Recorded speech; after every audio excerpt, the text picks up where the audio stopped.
BPM bullets per minute is a unique game to say the least. To summarize quickly, bullets per minute places you in control of a Valkyrie, making their way through a series of different dungeons inspired by the realms of Norse mythology. Each floor's layout is randomly generated, with a boss at the end of each floor. Along the path, players will pick up different randomly placed pieces of equipment, weapons, and stat boosts. It's not hard to end up dying in a run, as it only takes a few attacks to kill you, and there are no ways to heal outside of shops and random pieces of equipment. Players will try over and over again until they are able to make it through all 8 floors and defeat the final boss.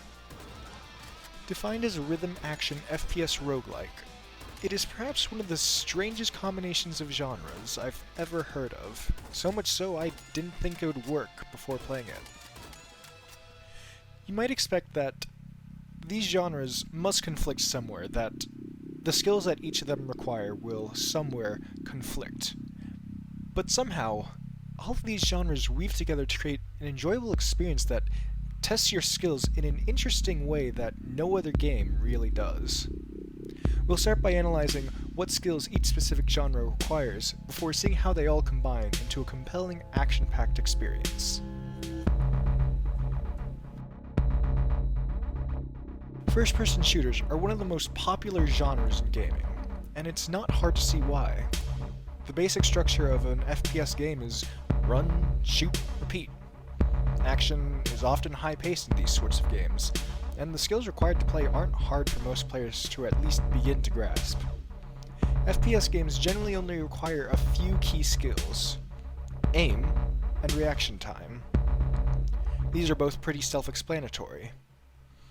A faster reaction time will give you a better chance to survive any given encounter, such as when an enemy you were previously unaware of comes out from behind a corner, or when an enemy shoots a projectile at you.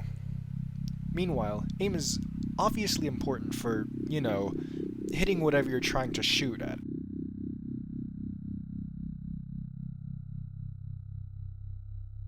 Roguelites are a popular genre that employ a lot of randomization into their core gameplay loop. Room layouts, rewards, weapons, enemies, anything you can think of is probably randomized in a roguelite. So, how are you supposed to become skilled at something, given so much random chance? The answer is strategy and quick on-the-fly thinking. To make any given run easier, it's best to have a plan as to what you want to do in the run.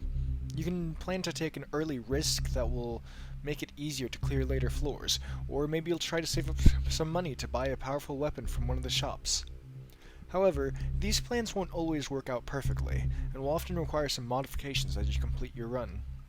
Maybe you get stuck with a piece of equipment you're unfamiliar with, or maybe you're just barely not able to scrape together enough currency to buy that powerful weapon you saw in the shop.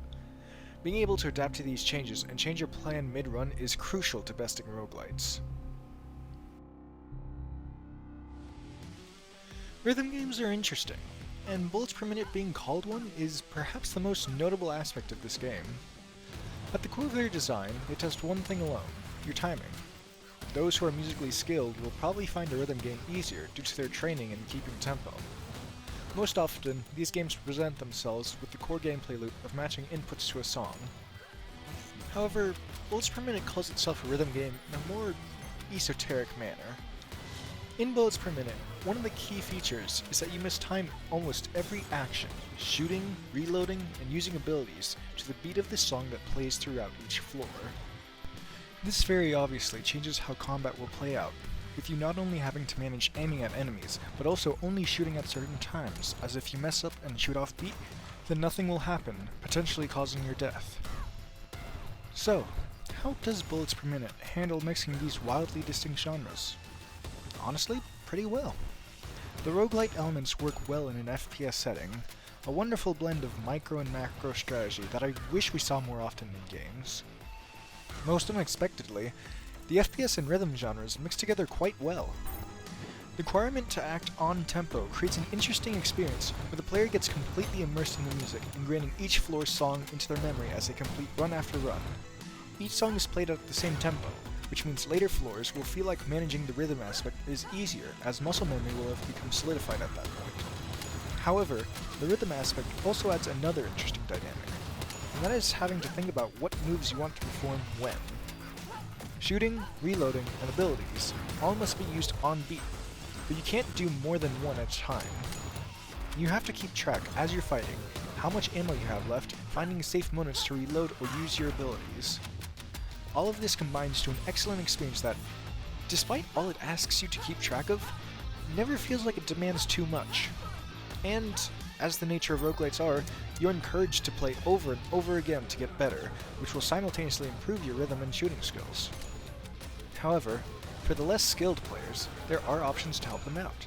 By default, aiming is pretty lenient, as you only have to keep enemies within your crosshair instead of aiming directly at them to hit them. Additionally, players can find different pieces of equipment that will make aiming even easier. And when it comes to the rhythm aspect, there are various settings available to make keeping tempo easier, or, if you want a challenge, even harder. Overall, Bullets Per Minute excellently utilizes its mechanics and genres to create an experience that is fueled by the skills that it trains, and I am pleasantly surprised at its ability to keep players in the flow state through an entire play session.